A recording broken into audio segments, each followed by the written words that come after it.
The harrowing escape from Iran of an American mother and her 6-year-old daughter stunned the world in the movie Not Without My Daughter. But that movie and the book that inspired it were told from the mother's perspective.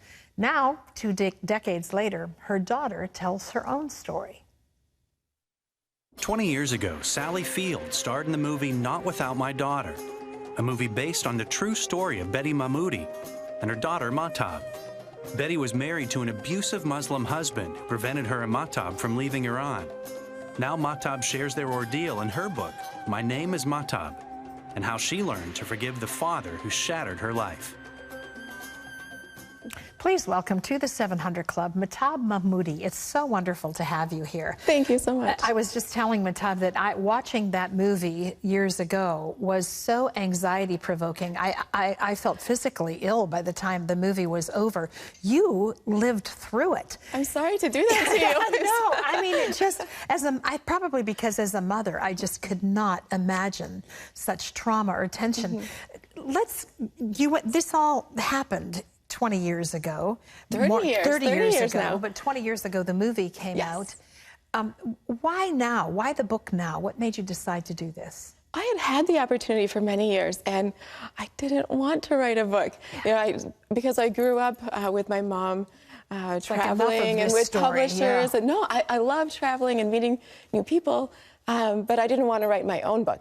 And then this opportunity kept coming up, and it wouldn't go away. and so finally I'm thinking, maybe I hear you, God, I hear you. Yeah. But no, there was a special woman in my life who, it was her dream. She was the editor of Mom's book in Germany, and it was her dream for me to write a book, and she was dying. Well, two different perspectives for certain. The perspective from a mother's standpoint, but then to be a 6-year-old child experiencing this was quite traumatic, I'm sure. You know, I think the thing that was so stunning about the story from the movie's perspective was how almost idyllic your life seemed before that here in the United States. Was it so? It was. It really was. I was recently back in the northern Michigan community where we lived before we went to Iran, in Alpena, and people from the community came and they said exactly that. You know, you were such a happy family. Your dad adored you. And it touched me that they held on to those good memories, and then they came and shared them with me now 30 years later. So what was it, do you think, that turned your dad from this family man who adored you and doted on you to the person who was so ideologically immersed in the Iranian culture and the political system at that time? How did that happen? Well, I was born in 1979, just before the embassy hostage taking. There was a big shift in his country, and I think being so far removed, you know, he was here in America, this is happening in Iran, and I think he felt a responsibility to his family and to his country. There was this kind of tugging of his roots, so to say, and it was the combination of religion, of politics, of pressure from his family. But this was something he had planned. I think also in the back of his mind, when he became a father, he realized how important it was for him to raise me with his value system. And I can respect that.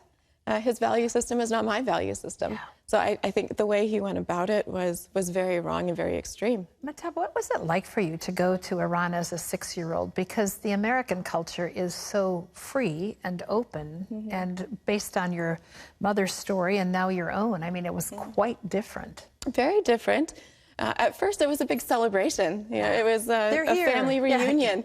But the cultures, which are really high honors in the Persian culture, were very foreign to me. You know, slitting a lamb's throat and stepping over the blood into the home. Really. But in the Persian culture, this is a huge honor.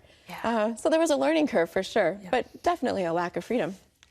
At some point along the way, I mean, you and your mother thought you were going for a few-week vacation, and then it turned into your dad saying, no, we're here to stay. And to your mother, if you want to leave, you're free to, but you're not taking Mahtob with you.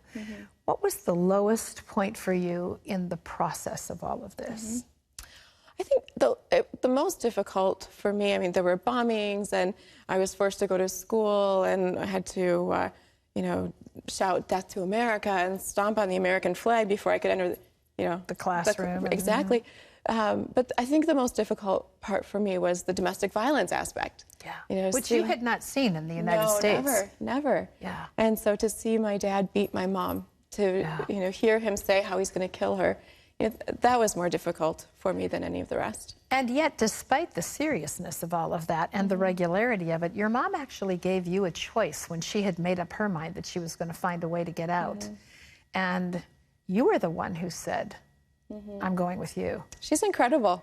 Yeah, she really is. I don't think I would have had the strength to do that. Can I say, not just incredible from that standpoint, I marveled in your book at how your mother never defamed your father to you and always wanted you to appreciate your Persian culture. I'm so thankful for that. I mean, that's quite unusual. It is. And the sacrifice she had to make emotionally to do that for me was huge, but the impact in my life then and now, it's just immeasurable. Well, you two were really a team when you came back, because for many years, though you did escape, I want people to read the book, I don't want to give away the whole process, but Thank you. Though you did escape, you lived in fear, and so did your mother. You actually lived with an assumed name for a window of time. I did, and not just for my security, but for the security of the other students at school. Exactly. The school asked me to use a different name, although I couldn't legally change my name.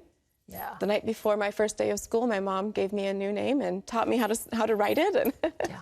There was a lot of anxiety and a lot of fear over the years, and eventually, as a young woman, you had health issues and were diagnosed with lupus. Do you feel like that continual fear and anxiety had anything to do with that breakdown of your body?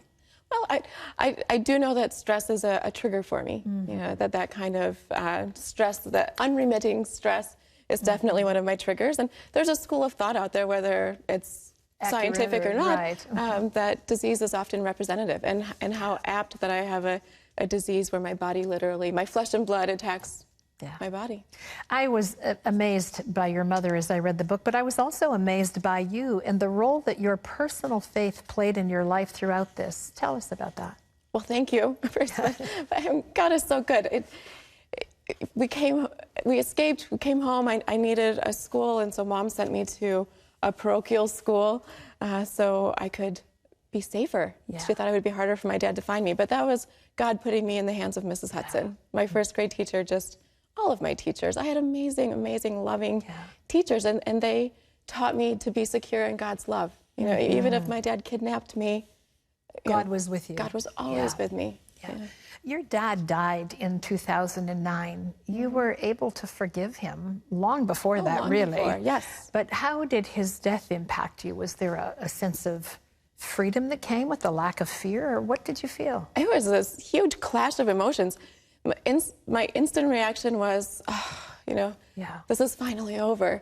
But then at almost exactly the same moment, I thought, you know, this is just, it's a tragedy for him. I felt so sad for him. What is your life like today? Oh, I have a wonderful life today. I don't know what a normal day is for me yet. I'm so far, this process has removed me so far from my normal day today. But yesterday I was in Boston. I met fascinating people, got to see some of our nation's history. You've had a long life of learning and exploring and enjoying other cultures and very supportive family and friends along the way. It's wonderful to meet you in person. I have so much to be thankful for. Seen the movie and read the book. I recommend both. There's so much more to Mahtob's fascinating story. You can read all about it. Her new book is called My Name is Mahtob, and this is available wherever books are sold. You might catch the movie as well to get a big picture from both a mother and a daughter standpoint. It's called Not Without My Daughter. Good to have you here, Mahtob. Thank you so much.